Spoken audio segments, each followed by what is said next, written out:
Hello, beautiful people. How are you doing? I hope you're well. Today, I want to talk about love and beauty. So, of course, naturally, we associate love most especially with a person, right? And sometimes with a place as well. I was just in my happy place last week visiting, and my goodness, the difference environment makes when you're in your habitat. It felt like, yeah, my heart was just swelled with love for the land, love for the water, love for just the way that I feel like I can just breathe and my shoulders relax and my belly exhales and softens and I just, yeah, the place softens me and I felt like I could just be me and I felt feminine. I felt like a woman and I just felt so happy. I felt so happy. And then coming back to my not so happy place, definitely not my habitat, not my environment. I've been waking up with sadness in my heart. And so I was reflecting upon how we associate love with a person or a place and how our heart can yearn for that love. It can yearn for that person. It can yearn for the place. And when we feel like we don't have it, it feels like there's a lack of, there's the scarcity of. And I was taking a walk and I had a moment where I caught this beautiful butterfly that was on these wildflowers that are growing along the side of the road. And I just stopped and I watched, and it was just such a beautiful moment. Like the butterfly itself was so beautiful, the flowers were beautiful. And I just took this moment to stop and just watch as it, like, was withdrawing the nectar from the flower. And it was such a thing of beauty that it in just being present with it, my heart had that same kind of like swelled up with the feeling of like, oh, love. This is the feeling of love. And so, of course, it's natural and normal for us as humans, because we're relational beings, to relate love or associate love with a person or a place. But really, the thing that keeps us, the thing that excites us the most about love is being in a state of love, being in love, right? In the embodiment of love. And I used to talk about this when I did workshops on manifesting your soulmate and just relationship in general. And I would say, like, what is the thing that people love most about love and being in relationship? And of course, it's super lovely and amazing and wonderful to be loved by someone, but it's the state of love, of being in love, of loving, that feels so exquisite that's often the thing that we most miss, and that's the thing that we're most wanting. So today I want to talk about, how do we be in a state of love and in the appreciation of the love and the beauty, which can be the catalyst to bring us into that embodiment of love. So let's dive in and see where it takes us.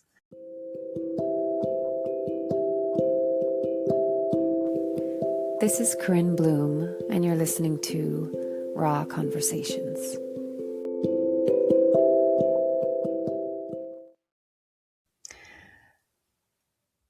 I know that there are many people out there right now that are waiting for partnership, for relationship, for romantic love, for sacred union, whatever the word is for you. I know that there are many people, including myself, that are waiting for that. And when I was doing the relationship work and I was guiding people through manifesting a soulmate, a partner, whatever you want to call it, the thing that people would rub up against the most is how to be in a state of joy and open-heartedness when you're waiting for something that your heart wants so much that the waiting can create sadness and create pain and create all sorts of different emotions that are challenging to be with, because loneliness arises, right? And even if you don't go into the places of loneliness, there's still this, the word that I like to use is that partnership doesn't complete us. It doesn't make us whole. We're already whole. We're already complete as we are. We're already good enough as we are. But does it enhance? Yes. If it's the right relationship for us and it's in resonance and it's in harmony, then it enhances what is already within us. Right. And so I'm not going to lie that, of course, most people want to be in relationship because it's a wonderful thing to experience. Of course, it has its challenges as well. But like when you are in a state of love, it's exponentiated because there's two, right? And there's what gets created by what I call the third entity. And for me, I really am a believer that when two people come together with awareness and consciousness and integrity and an open heart, it's like a highway to heaven. It's a channel to source. I think, of course, we can do that individually, of course, but there's something that happens in union where that gets amplified in a really beautiful way. So, but what happens when we're wanting that, but we're not in it? Or, I'm going to also use the example of a place because for me, I'm trying to move back to my happy place. And in the meantime, I'm in a place that makes me, as a friend of mine reflected back, like it sucks the life force out of me. That's what she said. She said, Corinne, that place sucks the life force out of me. And all of my close friends can hear it in my voice. When I'm in my happy place, it's like I'm a totally different person, vibrant, happy, fundamentally happy. Like I really am fundamentally a happy person, but I use this analogy in a post that I wrote, that it's like being a flower, that you put it in the right pot and you put it under the sun and you give it water and it has good soil and it blossoms, it flourishes, right? But you put a plant in a pot with crappy soil and no sun and no water, and what does it do? It wilts, it dies. So I'm like, yeah, I'm that flower.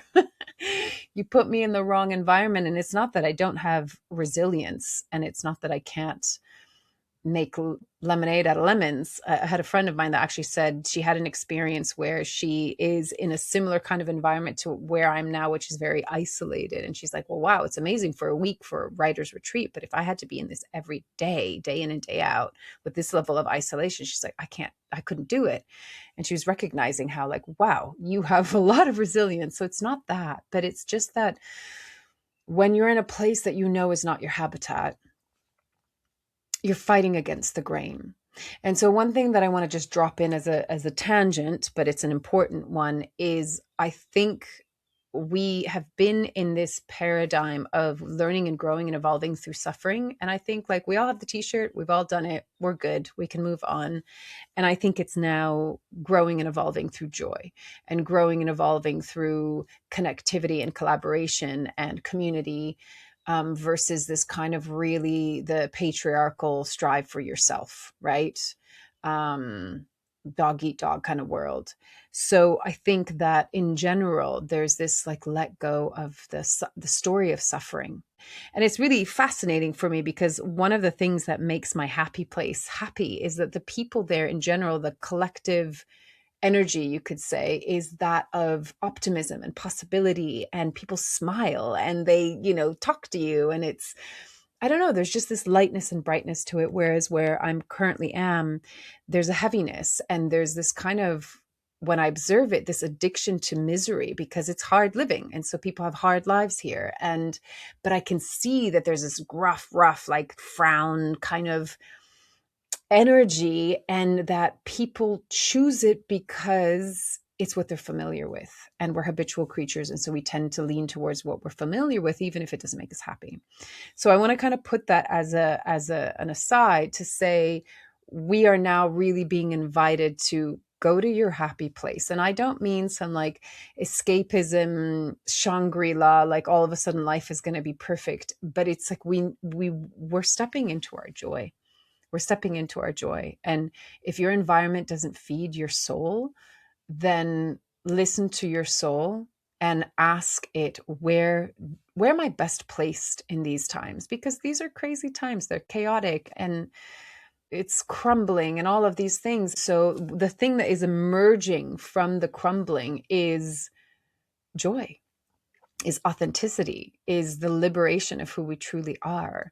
And so the environment that we're in really matters. It really, really matters. And I strongly encourage everyone to listen. You know how I've talked about, like, get to know the essence of your soul so that you can understand also its language, and listen to it, ask it questions. Where am I best placed? Where do you want to be? how do you want to be? What do you want to embody? What do you want to experience? We don't need to do this linear patriarchal bullshit anymore of like, succeed and achieve and this for validation and that for acceptance and this to be loved and this to feel important. Like, no, you get to just be you, and you get to enjoy yourself, and you get to be in the places that make you happy. Now, I understand that's a transition. I've been in a long ass transition trying to get back to my happy place. I don't have my, I'm not like pie in the sky. I am also very practical, but we're getting beyond this. If logic makes you contract, don't be logical. Go into what makes you expand and maybe believe that things are more possible than you think they are. And that so much of our limitation comes to our beliefs. So anyway, that's a huge tangent, but to bring it back in, I want to go back to love, because in the places where we're wanting love and beauty, and I'm wrapping them in two because beauty brings me love and love brings me beauty. For me, they are one and the same in many ways. And when you feel like, oh, I'm not in that, whether it's like I'm not in the partnership that I would love to be in, or I'm not in the place that I would love to be in, what do you do with that? What do you do with that? Right? So for me, I can only share from my perspective and experience. It's twofold. It's one is like when I was taking a walk and I was present enough to catch that moment on the side of the road where there was this beautiful butterfly on the beautiful wildflower drinking up the nectar. And that filled me with something. It filled me with beauty. And therefore, that beauty that kind of landed in my heart gave me that feeling of love. And it is the same feeling of being in love with a person. Because again, as I said before, it's what we're after is a state. It's a state of being. And so when we're in love with a person, it evokes a feeling, an experience, an embodiment. And so who's to say that that can't be created by other things? So for me, the butterfly and the flower was creating that experience. So it's finding the little moments and being present enough to stop and smell the roses, right? Take your time and take in the beauty that does exist around you, because it does. Sometimes we just don't notice it. And two, the other aspect to that is there will be the mornings or the evenings or the lunch times when you feel that pang, that ache in your heart of that kind of loss or missing of, or grief even, of I really want to be in that place or be with that person or to be with my person or to whatever it is that your heart is desiring. And it's okay for your heart to desire that. And it's okay to have the mornings where you might feel depressed, or you might feel sad, or you might feel angry, or you might feel defeated. I'm all for embracing your entire humanity, and that's part of it. Because I think what a lot of people struggle with, or where they hit the wall, is that there's this kind of, oh, I shouldn't be feeling that. I shouldn't be feeling that. And especially anybody that kind of gets thrown into the spiritual world, and you attract who you are and how you are. And so like, don't be negative, be careful, you might attract something bad. Or when people often say, even around relationship, they say, oh, I keep on attracting this and this and this. Yes, there's a truth to it. You might be attracting it, but the way that I like to rephrase it is, that's what you're noticing. That's what you're seeing, right? You're still seeing through some kind of lens that is perceiving that as something that's familiar. And maybe there's still layers of it that you need to work through. But that's why it's like opening our periphery vision and seeing things through a different lens and from a different perspective, one that is coming from worth, one that is coming from what we know we deserve, and one that is coming from a place as best as possible of appreciation and gratitude for what is here. And also this kind of faith, trust, knowing of what will come. But the tricky part of that is not to be in the like, I'm waiting for it to come. I wrote a post this morning about how I'm in the state of patience, patiently waiting for my home, patiently waiting for my partner. And I'm in these kind of pockets of moments in between, but trying to be in those moments with presence, trying to be in the state of love in those moments of presence, in the moments in between that are the patiently waiting for. But do you see what I mean? Like you can have this thing of what you're wanting to call in and bring towards you, but we also have to be here in the now. And so I think that, there's not some like fluffy, beautiful, shiny answer to the question of what do we do? What do we do whilst we're in the green room, you could say, right? You enjoy the green room and you enjoy every element of that, right? And I know it sounds really funny to say enjoy it even if you have moments of suffering. And actually, that reminds me of a quick story that I want to share with you. When I was in my early 20s, I was traveling around Southeast Asia. And I think I was in Thailand at the moment. And I was staying in an ashram. And there was this really sweet Japanese couple that my boyfriend and I at the time befriended. And one evening, we only saw him. He came out to the meditation and his partner didn't. And we're like, oh, where is she? And he said, oh, she's at home enjoying her cold. So she'd had like a cold, whatever, just got a little bit sick. But I love that he said enjoying her cold. Like nobody says like, oh, I'm enjoying being ill right now. But there was something so beautiful about that because it had this absolute faith and trust that whatever was arising for a reason, and it was to be enjoyed because it was part of the process.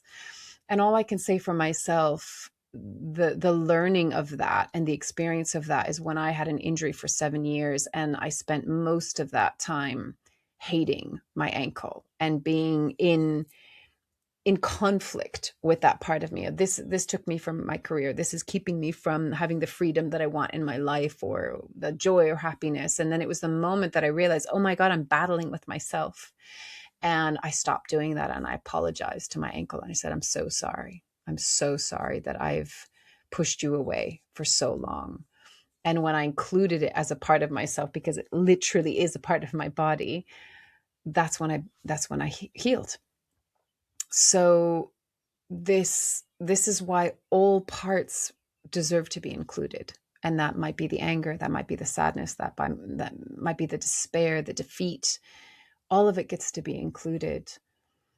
And then I think the other bit that I want to throw into it is it's a vulnerable process. And for myself, I'm trying to just invite myself as often as I can. Just like I said, this happy place softens me.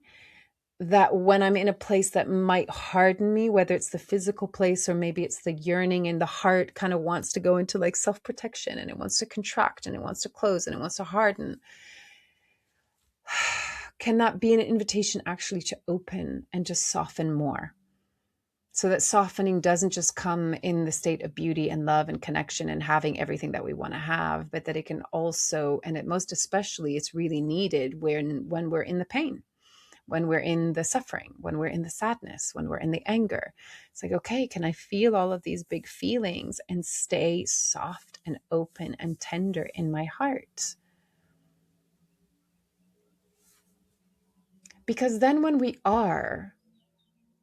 we're open to receive the very thing that we're calling in. Because to kind of say, I want this to come into my life, but then to physically, emotionally, and spiritually and energetically go, tighten a bud. How can anything come in? And we might not even notice it because we might be like, so contracted that we can't even see.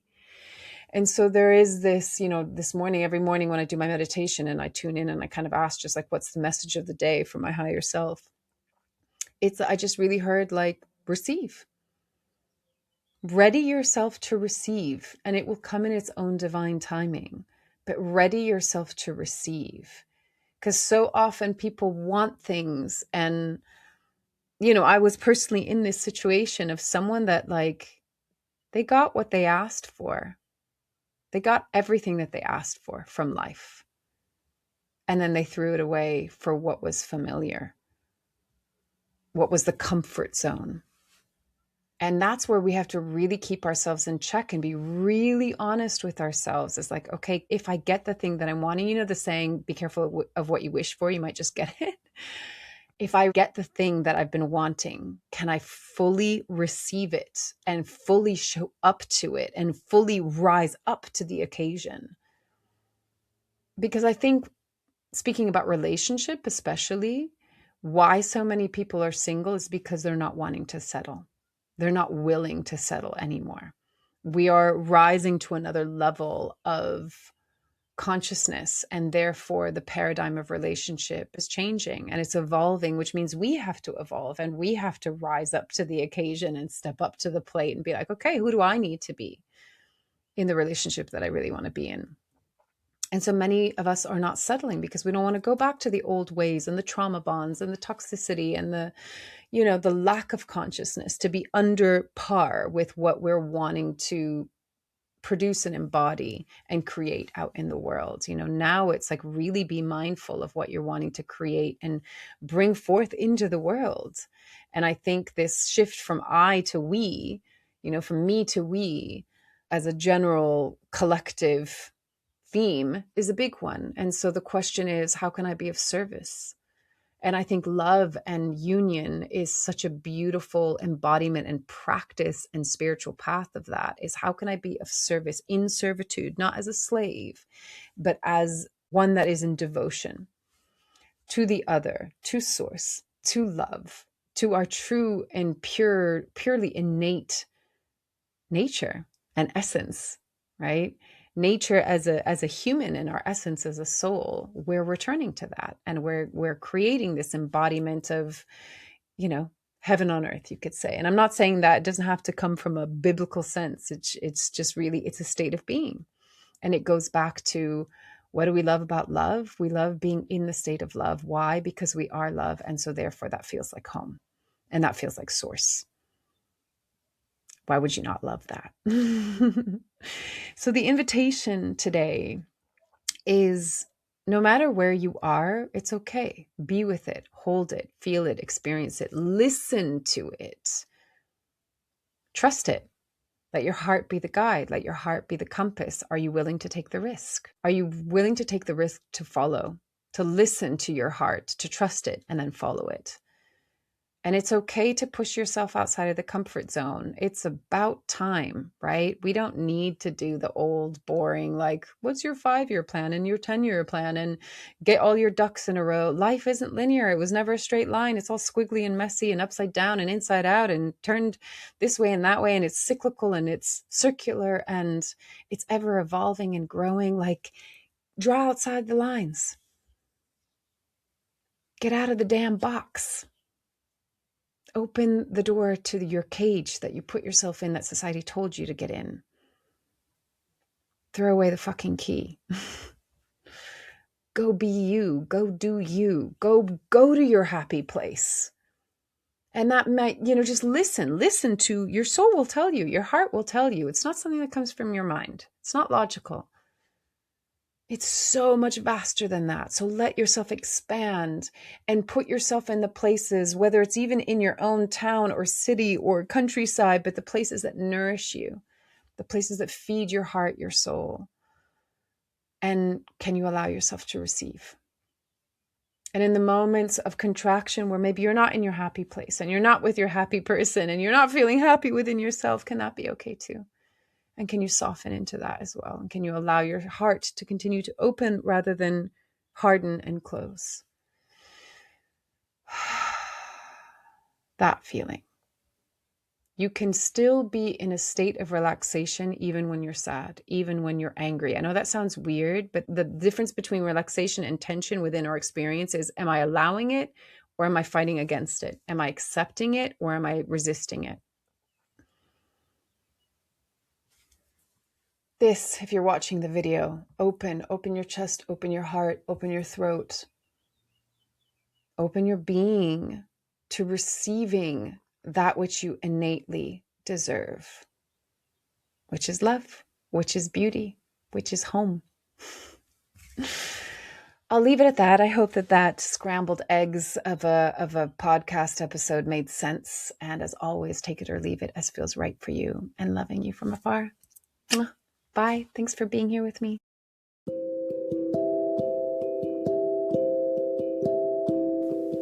You've You've been listening to Raw Conversations with Corinne Bloom.